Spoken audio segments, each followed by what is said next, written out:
Good morning. Good morning, students. In last class, we did till dust particles. Today, we will be doing the structure of the atmosphere. Students, atmosphere के layers होते हैं, ठीक है.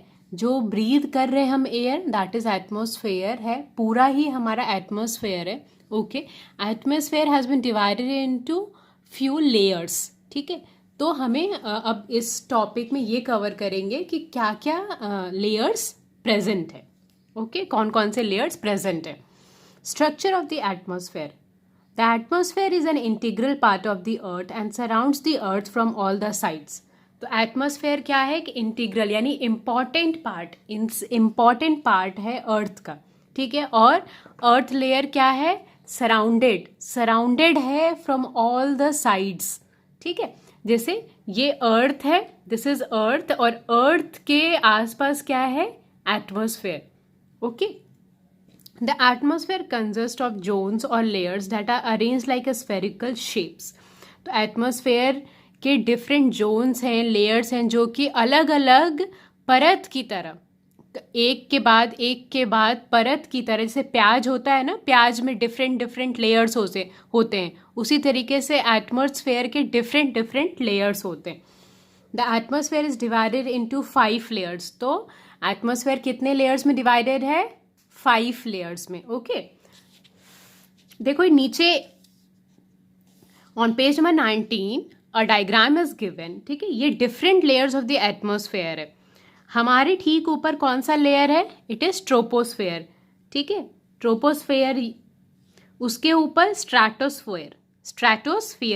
स्ट्रैटोस्फेयर में ही हमारा airplanes जो उड़ते हैं वो स्ट्रैटोस्फेयर में है, या क्लाउड्स जो बनते हैं. माउंट एवरेस्ट हमारा ट्रोपोस्फेयर से शुरू होता है and it goes to till stratosphere. Okay. फिर मेसोस्फेयर में जो ये हमारे मेटेओर्स होते हैं, जो गैलेक्सी में छोटे छोटे रॉक्स घूमते हैं, दैट इज मेटेओर्स. ओके. फिर कभी कभी रेडियोसोंड भी फ्लाई करके चला जाता है मेसोस्फेयर पे. थर्मोस्फेयर स्पेसक्राफ्ट, जो ये बड़े बड़े स्पेसक्राफ्ट होते हैं. ओके. एंड एक्सोस्फेयर में सैटेलाइट. ठीक है. तो these are the different layers of the atmosphere. ठीक है. हर लेयर का अपना कैरेक्टरिस्टिक्स दिया हुआ है. Turn on the next page. Following are the 5 layers of the atmosphere. These are the 5 layers of the atmosphere. Every layer has their own physical and chemical properties and have their own density, pressure and temperature. We will read it out in detail. ठीक है. अब हम लोग detail में पढ़ेंगे कि हर layer की क्या कैरेक्टरिस्टिक्स है, उनका क्या फिजिकल प्रॉपर्टी है, उनका क्या डेंसिटी है, प्रेशर है या टेम्परेचर है. ठीक है. Troposphere is the lowermost layer of the atmosphere and contains 70% of its mass. ठीक है. ट्रोपोस्फेयर सबसे बड़ा है. ट्रोपोस्फेयर एटमॉस्फेयर का वो लेयर है जो 70% प्रेजेंट है. ठीक है. The height of this layer is about 18 kilometre at the equator and 8 kilometre at the 2 poles. तो हाइट क्या है? तो 18 किलोमीटर इक्वेटर, बीच में जो अर्थ है ना, अर्थ का बीच का पोर्शन इक्वेटर है. तो अर्थ के इक्वेटर पर उसका 18 किलोमीटर हाइट है और 8 किलोमीटर पोल्स के पास. Third point. The troposphere is the broadest around the equator because the heat is transported to great heights by a strong conventional currents. अब ट्रोपोस्फेयर क्यों इक्वेटर के पास सबसे ज़्यादा बड़ा है, चौड़ा है, ब्रॉडेस्ट है? क्यों? क्योंकि यहाँ पर हीट जो है वो ट्रांसपोर्ट होती है किस वेव से? स्ट्रॉन्ग कन्वेंशनल करंट से. ठीक है. स्ट्रॉन्ग कन्वेंशनल करंट की वजह से यहाँ पे हीट ट्रांसपोर्ट होता है, जिसकी वजह से यहाँ का ट्रोपोस्फेयर क्या हो जाता है? इक्वेटर के पास सबसे ज़्यादा क्या सन की रेज आती है, इसलिए यहाँ पे हीट का टेम्परेचर ज़्यादा है और जिसकी वजह से ट्रोपोस्फेयर क्या हो जाता है? ब्रॉडेस्ट हो जाता है. Conventional current is most important word in this. It contains dust particles and water vapor and is the most important layer of the atmosphere because all kinds of weather changes takes place in this layer. तो अभी मैंने बताया था it is one of the important layer of the atmosphere. क्यों? क्योंकि किसी भी तरीके का कोई वेदर चेंज होता है वो सब इसी क्या होता है, इसी लेयर में होता है। And present of A dust particles and water vapour is also in this layer. Okay, the air never remains static in this layer, therefore this layer is also called a changing sphere. static मतलब एक जैसा नहीं रहता। यहाँ पे layers, यहाँ पे हवा क्या है, ट्रोपोस्फेयर में हवा जो है वो ऑल टाइम चेंज होती रहती है। कभी गर्म होता है, कभी ठंडा हो जाता है, ठीक है, कभी कुछ क्लाउडी हो जाता है, कभी ज़्यादा डस्ट हो जाते हैं। तो इसलिए इसको हम लोग चेंजिंग स्फेयर भी बुलाते हैं, क्योंकि यहाँ पे हमेशा चेंजेस होते रहते हैं इसके एयर में। The layer separating the troposphere from the stratosphere is known as tropopause. जो लेयर ट्रोपोस्फेयर और स्ट्रैटोस्फेयर को सेपरेट करती है that is known as a tropopause. Now turn back again to the page where the diagram is given. Look, troposphere के ऊपर क्या है, स्ट्रैटोस्फेयर है ना, स्ट्रैटोस्फेयर। तो ट्रोपोस्फेयर और स्ट्रैटोस्फेयर के बीच में जो भी लेयर होगा उसे हम लोग ट्रोपोपॉज बुलाते हैं, ठीक है, जो कि क्या करता है, सेपरेट करता है इन दोनों लेयर को।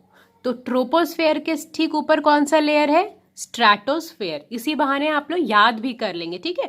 You repeat after me. Troposphere के ऊपर कौन सा लेयर है, स्ट्रैटोस्फेयर। और ट्रोपोस्फेयर और स्ट्रैटोस्फेयर को कौन डिवाइड करता है, सेपरेट करता है, that is a tropopause. It is a tropopause.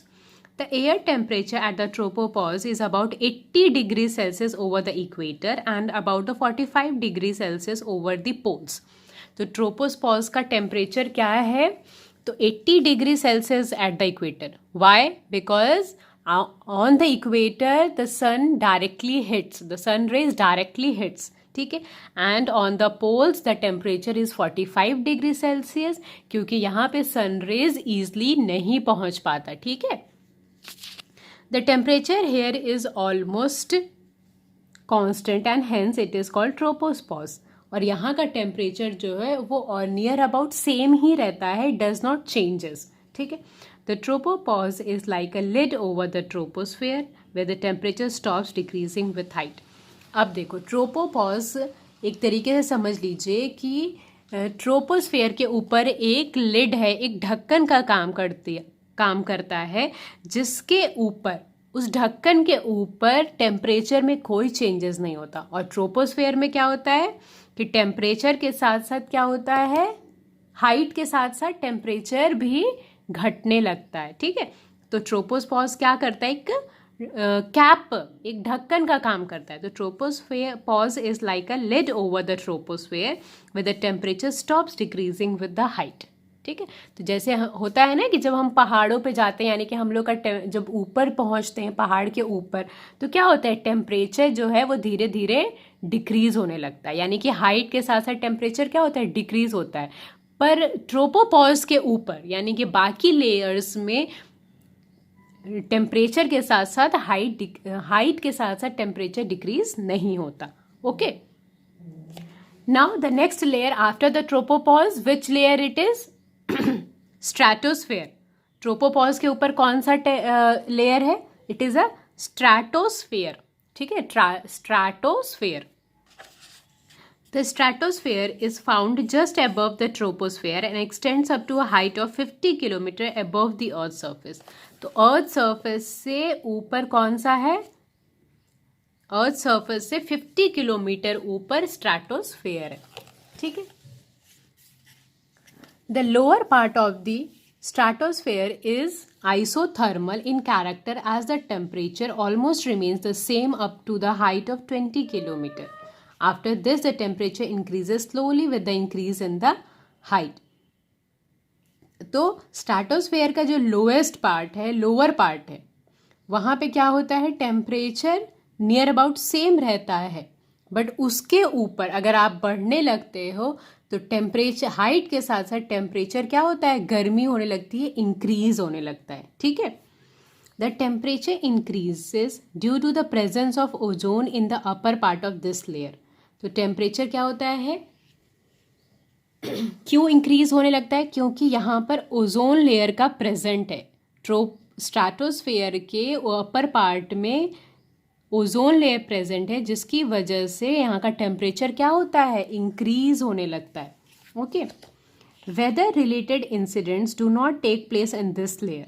किसी भी तरीके का वेदर चेंजेस यहाँ नहीं होता है। वेदर चेंजेस कौन से लेयर में होता है, ट्रोपोस्फेयर में। Here space the air blows horizontally Therefore, this layer is considered ideal for flying aircrafts over the long distances. यहाँ पे हवा जो है वो हॉरिजेंटली फ्लो करती है, हॉरिजेंटली घूमती है, ठीक है, हॉरिजेंटली ब्लो करती है। इसीलिए यहाँ पर एयरक्राफ्ट्स लाइक एरोप्लेन या फिर पैराशूट्स यहाँ पर उड़ती हैं, और जिसकी वजह से ये ईजी हो जाता है, आइडल हो जाता है, ठीक है। The upper limit of the stratosphere is known as the stratopause. सबसे ऊपर का अपर लिमिट के स्ट्रैटोस्फेयर का क्या है, stratopause. The stratosphere contains a layer of ozone. The relative thickness of the ozone layer is measured in Dobson units. तो troposphere में कौन सा लेयर क्या प्रेजेंट है, तो ओजोन लेयर प्रेजेंट है। एंड ओजोन लेयर को ओजोन लेयर को मेजर करने का जो आपका थिकनेस है, उस यूनिट है, उसे क्या बोलते हैं, डॉब्सन यूनिट्स। डॉब्सन यूनिट्स, ये इंपॉर्टेंट है, फिलिंग द ब्लैंक्स में जरूर पूछा होगा। The ozone layer is mainly found in the lower portion of the stratosphere. तो ओजोन लेयर कहाँ पे प्रेजेंट है, मेनली ये lower portion of the stratosphere में प्रेजेंट है, अर्थ से 20 से 30 किलोमीटर के अप्रॉक्स में, ठीक है। और स्ट्रैटोस्फेयर कितना ऊंचा है, अर्थ से 50 किलोमीटर, और 20 से 30 किलोमीटर के बीच में तो ओजोन लेयर है। ओजोन लेयर का क्या फंक्शन है, it act as a filter for the ultraviolet rays of the sun. मैंने आप लोगों को स्टार्टिंग में भी बताया था इस चैप्टर के कि ओजोन लेयर क्या करता है, तो ये एक तरीके का फिल्टर का काम करता है। जो भी अल्ट्रावायलेट रेज हमारे सन से आती हैं उन्हें वो क्या करता है, रोकता है। वो डायरेक्ट अगर सन रेज हम तक पहुंचेंगी तो we can get a skin diseases, we can have a cancer, okay, skin cancer. It protects the living beings from the sunburn by absorbing a large percentage of the ultraviolet radiation. तो ozone क्या करता है कि बहुत ज़्यादा maximum percentage ultraviolet rays का वो खुद ही एब्जॉर्ब कर लेता है, ठीक है। The depletion of this layer can lead to the serious biological damages in human beings, plants and animals.